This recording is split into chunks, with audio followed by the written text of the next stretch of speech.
watch this video on horizontal or landscape mode. নমস্কার, আমি সৈকত। আপনারা দেখছেন ইউটিউব চ্যানেল অঙ্কের ম্যাজিক, ম্যাথ ম্যাজিক।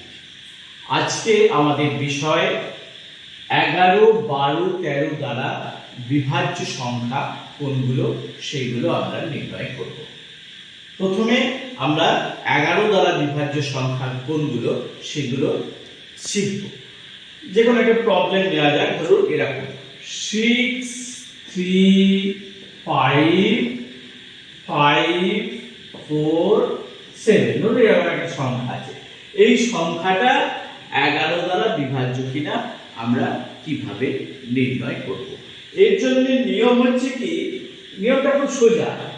এই যে সংখ্যাটা আছে দেখছেন, এই সংখ্যাটাকে মানে শেষের সংখ্যাটা, এককের সংখ্যাটাকে আমরা বাকি সংখ্যা দিয়ে বিয়োগ করব, বাকি সংখ্যা থেকে বিয়োগ করব। অর্থাৎ কিরকম জিনিসটা এরকম 6, 3, 5, 5, 4 - 7 করলে কত হয় বলুন? 6, 3, 5, 4, 7। এবার এটা থেকে আমরা বুঝতে পারছি না যে এটা 11 দ্বারা বিভাজ্য কিনা। এরপরে কি করব তাহলে আমরা এই 6, 3, 5, 4 - 7 করব। তাহলে কি হবে? কি বেরোবে?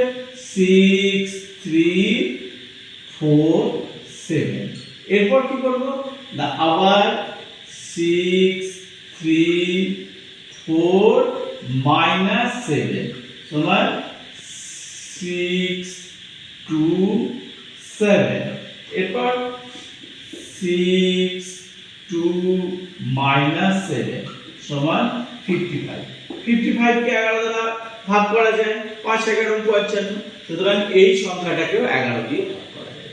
তাহলে নিয়মটা হচ্ছে এটাই যে এককের ঘরের অঙ্ক থেকে বাকি এককের ঘরের অঙ্কটা বাদ দিলে যে সংখ্যাগুলো আছে সেই সংখ্যা থেকে এককের ঘরের অঙ্কটা বিয়োগ করতে থাকবে। তখন বিয়োগ করলে 63447 এসেছে।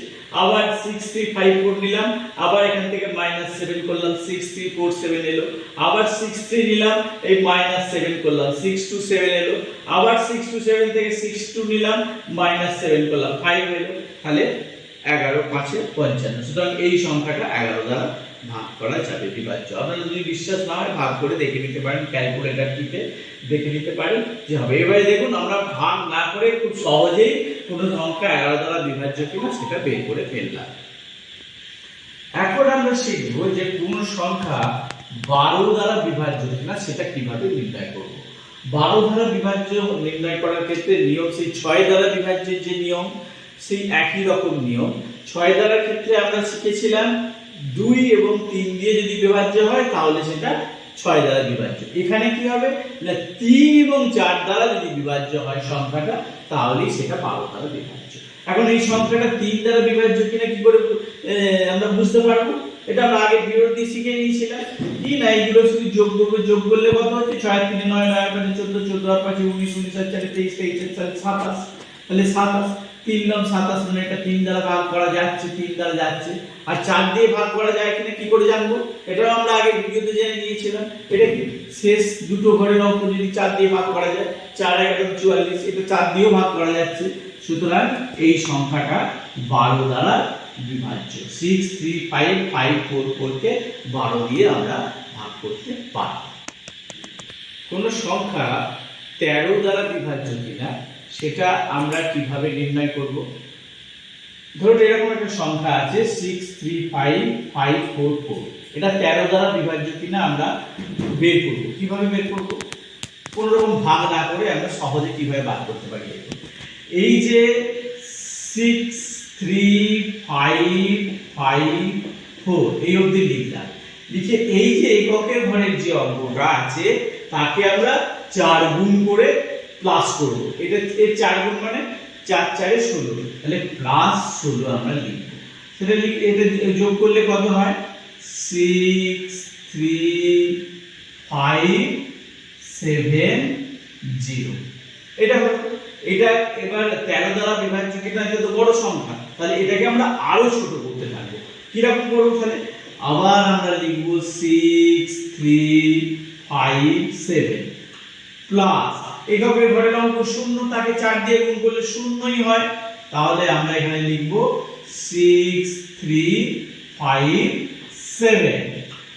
এরপরে আমরা আবার লিখব 6 3 5, আর এইটার আবার 4 গুণ করব। তাহলে এইটাকে 4 গুণ করলে কত হবে? 4 7 28।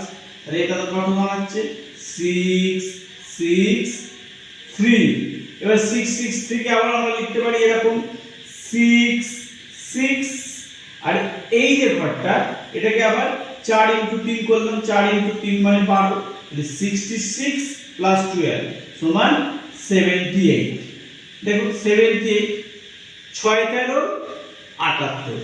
সুতরাং এই সংখ্যাটা 13 দিয়ে ভাগ করা যায়। যেহেতু 78, 6 13 78, 13 দিয়ে ভাগ করা যাচ্ছে, সুতরাং এই যে এত বড় সংখ্যা এটাকে 13 দিয়ে ভাগ করতে হবে।